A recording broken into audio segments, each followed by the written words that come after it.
Hello everyone, in this video we will discuss some basic properties of indefinite integral.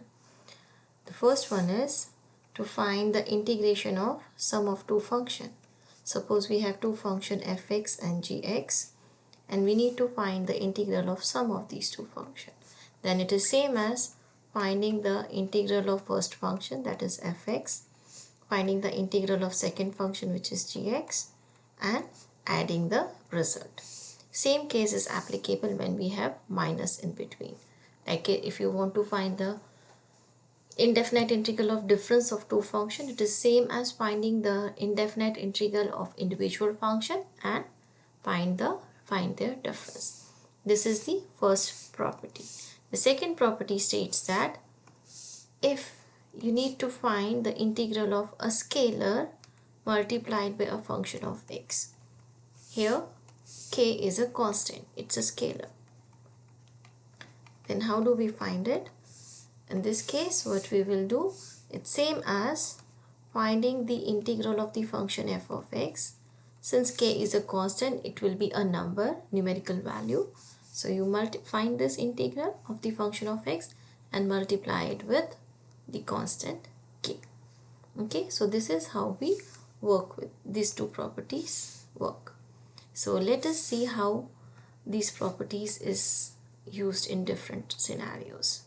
Like if we take one example where we have to find integral of say e power x plus 3 sine of x minus 4x power 2 dx. So it's a question which is a combination of both the rules. Okay, so what we will do in this case, we find the integral of each term separately. Okay, like for e power x, we know that integral of e power x is e power x, same. For sine x, the integral of sine x is minus cosine x. So that is the thing. Then for x power 2 with n equal to 2, it gives you x power 3 over 3. So when you write down the final answer, it will be e power x for the first term. Okay, then you have here plus, so put the sign plus in between. You have this constant 3, so write this 3 times, what is the integral of this term? It is minus cosine of x. Then what is the sign? You have the sign minus in between. Then this number 4, again a constant, keep it same. And then the integral of x power 2, which is x power 3 over 3. Now since all the integration done and it's an indefinite integral, we add the constant of integration c. It's by default we are using, like it's a standard notation, we denote c to be the constant of integration. But it's okay, you can use any alphabet. But in most of the books you will find this constant of integration as c. Okay, so this gives you e power x. This plus and minus gives you minus 3 cosine of x minus 4 x power 3 over 3 plus c. So this will be the final answer. Okay, now let's consider another example. Like suppose you have 5x square plus 3x power 7 over x minus e power x, and you have to find integral of this. So you may think that this first term is complicated because you have something in addition and division. For this, you know, it is directly e power x, right? So what you have to do in this case, first simplify this term. You have this term, simplify it. And for simplification, you don't need to use some different rules. You are going to use the basic rules that you have already studied in your school. Like, you know that if we have the term of the form a plus b over c, we can write it as a over c plus b over c, because addition is in the numerator. Okay, now suppose you have a plus b over c plus d, then still you can write it as a over c plus d plus b over c plus d. I hope by now you recall these rules. You can split the numerator, but you cannot do it with the denominator. So working on this, let's consider this term.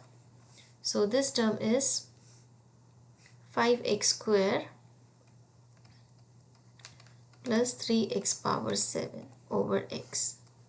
We can write it as 5x power 2 over x plus 3x power 7 over x.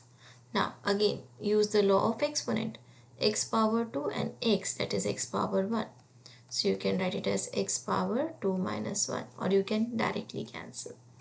3x, x power 7 and x power 1, base is same, so you can subtract the power, 7 minus 1.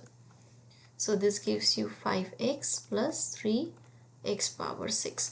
So this term which was looking complicated now simplified to this form. Now use this in your solution. So now rewrite the question. So in place of this term, now we will be writing this value. So it is 5x plus 3x power 6 and minus e power x dx. Okay, let's not do the integration here. We'll do it all together here. Now look for the integral. For x, the integral is x power 2 over 2 because n is 1.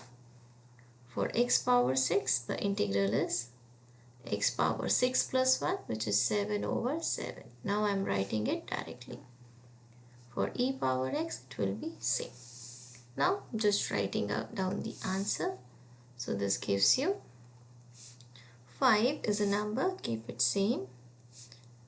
The integral of x is x square over 2 plus 3, same, x power 6 integral is x power 7 over 7 minus e power x plus c, the constant of integration.